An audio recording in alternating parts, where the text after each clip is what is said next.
आपण पाहत आहात EDTV, बातमी अशी जिच्यावर तुम्ही ठेवणार विश्वास।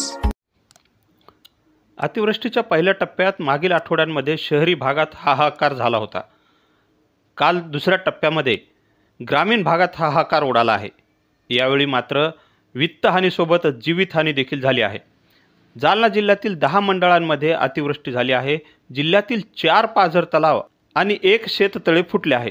याची पाहणी जालन्याचे जिल्हाधिकारी श्रीमती आशिमा मित्तल यांनीही केली आहे। ग्रामीण भागातील या पाहणीसोबतच त्यांनी शहरी भागाची देखील पाहणी केली। जिल्ह्याभरामध्ये अतिवृष्टी झालेली आहे। बरेच ठिकाणी शेतकऱ्यांचे मोठे नुकसान दिसत आहे। तर तिथे आम्ही पंचनामे करण्यासाठी ऑलरेडी सूचना केलेली आहे। मी सगळ्यांना आश्वासित करू इच्छिते की जे काही झालेलं आहे ते म्हणजे बरेच वर्षानंतर एवढी मोठा पाऊस झालेला आहे। तर जे काही शासनाकडून प्रशासनाकडून जे काही मदतीची जिथे जिथे गरज असेल तिथे आम्ही करणार मदत। आणि आज एक गावामध्ये 14 लोक अटकले होते, तिथे पण आम्ही पथक पाठवला। मी पण तिथे गेले आणि तिथे गेल्यानंतर आम्ही म्हणजे मदत पाठवली आणि मग सगळ्यांना रेस्क्यू केलेला आहे। आता एक दुसरी जागा पण आम्हाला मिळाली जिथे रेस्क्यूची गरज आहे, तिथे पण लोक गेलेले आहे। तर जिथे जिथे आम्हाला माहिती भेटत आहे आम्ही काम करत आहोत। पाझर तलाव काही तुटलेले आहे, त्याची दुरुस्तीसाठी तत्काळ आम्ही डिझास्टर मॅनेजमेंटमधून रिपेअरसाठी प्रस्ताव पाठवत आहोत। आणि जे काही आम्हाला कॉल्स येत आहे तिथे व्हिजिट करून यंत्रणा हे करत आहे, म्हणजे आपलं कंट्रोलमध्ये सिच्युएशन आहे।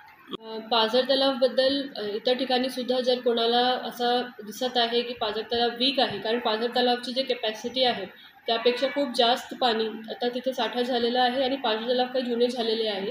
तर जर असं आहे तर अगोदरच प्रशासनाला माहिती द्या। आता दवलवाडीबद्दल आता मला माहिती मिळाली होती, त्याची स्ट्रेंथनिंग आम्ही केलेली आहे। तसेच इतर ठिकाणी सुद्धा करू शकतो। तर प्रोॲक्टिव्हली जिथे जिथे आपल्याला वाटते की काही समस्या होण्याची शक्यता आहे ते आम्हाला कळवा आणि मग आम्ही त्याच्यावरती तत्काळ कारवाई करू।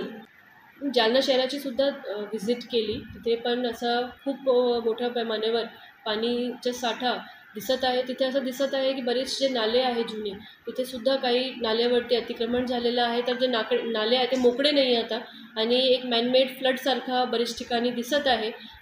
त्याच्यासाठी प्रशासनाची तयारी आहे। एक प्लॅन तयार करून सिटीचा एक चांगला ड्रेनेज प्लॅन तयार करून जे काही आपले नाले आहे ते मोकळे करणे फार आवश्यक आहे। दरम्यान आतापर्यंत हाती आलेल्या माहितीनुसार कालपासून 20 नागरिकांना आपत्तीमधून बचावण्यात आपत्ती व्यवस्थापनाला यश आले आहे। तसेच सुमारे 30 जनावरांची देखील सुटका करण्यात आली आहे।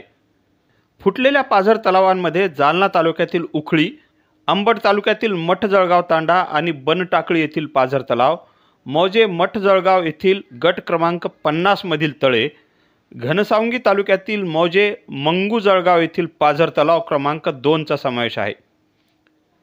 या दुसऱ्या टप्प्यात शेती आणि घरांच्या पडझडीचा तर अंदाज बांधणेच कठीण झाले आहे आणि लवकरच तिसरा टप्पा असल्याचेही संकेत देण्यात आले आहेत। त्यामुळे यापुढे नागरिकांनी सतर्क राहावे असे आवाहन जिल्हाधिकाऱ्यांच्या वतीने करण्यात आले आहे। आपत्तीचे जर काही संकेत मिळाले तर जिल्हा प्रशासनाशी संपर्क साधावा असेही जिल्हाधिकाऱ्यांनी सांगितले आहे।